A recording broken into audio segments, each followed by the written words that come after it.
What is going on, guys? Welcome back to another video. How you guys doing?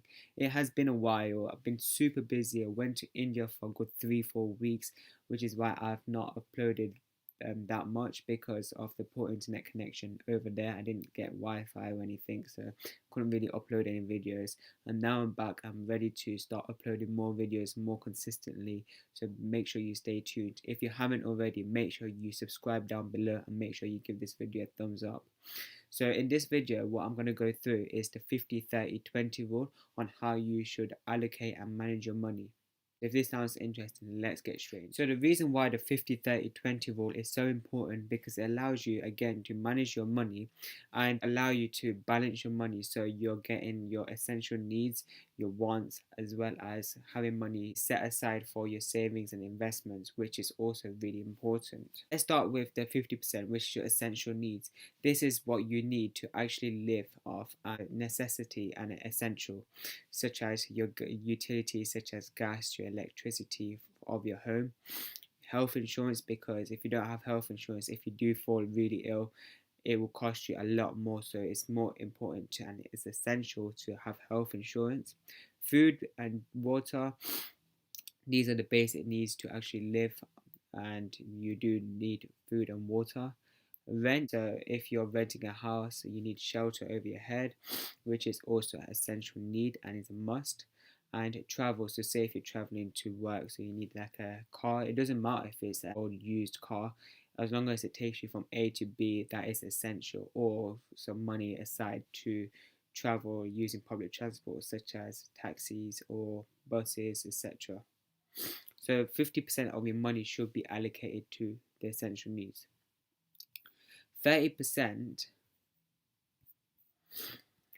I'll say 30% should be going towards your savings and investments. So having an emergency fund. So from your income, set aside like some money for emergency funds. So say if you got made redundant or you got fired for instance, and you basically need enough money to allow you to keep on going for at least minimum 6 months, and that's to cover your basic needs such as what's mentioned above, such as your rent, food, utilities, etc. So you can just live for that up to 6 months until you find a new way of generating income, such as a new job or business, etc.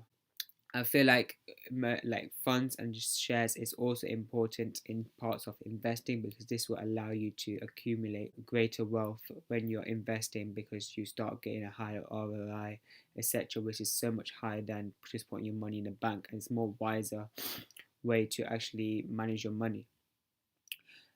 And in order to do this, funds and shares is great because you can generate about 10 to 12, 15% ROI in your investment year by year, as long as you make smart investment decisions and choices. So this is more of a long-term goal, really, of having greater wealth and money in the future. And lastly, keeping money in your bank is also important for your day-to-day expenses, as well as say if you have to make a large payment or say like a sudden payment as well. So that's also important to save in your bank, but don't put all your money in your bank. Diversify it. And lastly, 20% will be on your wants and desires, for example new clothes, or going for entertainment such as cinemas, Apple Music and Netflix as subscription, or going out for nights out, meals, drinks, etc. I feel like 20% is enough for you to actually enjoy your life, and what your wants is basically for you to improve your life and make your life more enjoyable. That's what the wants and desires are. It's to fulfill you in some sort of way. A lot of people tend to rearrange this as 50% is your needs, 30% is your wants and desires, and 20% is your savings investments. But I feel like my way of having 30% of your savings investment is a more thought out way, and 20% is more than enough to actually fulfill your wants and desires. For example, look at this demonstration below. So your monthly salary is, say it's £2,000. £1,000 will go to your needs, so your gas, electricity, rent, etc. £600 or around £600 will go to your investment and savings, and 400 in your wants and desires. £400 is quite a lot for paying for Netflix, Apple Music, going out for nights out, drinks, going out to a theme park or cinemas, etc. It's more than enough, really. So that's why I feel like the 50-30-20 rule, with 30% of your saving investment, is more beneficial for you, because saving 600 or investing £600 will allow you to save up a large amount for a deposit on a new house, or it will allow you to invest into a new stock that can generate a higher return, etc. And you can use that money to reinvest that to accumulate more wealth, etc. So that is why I feel like this way is so much better.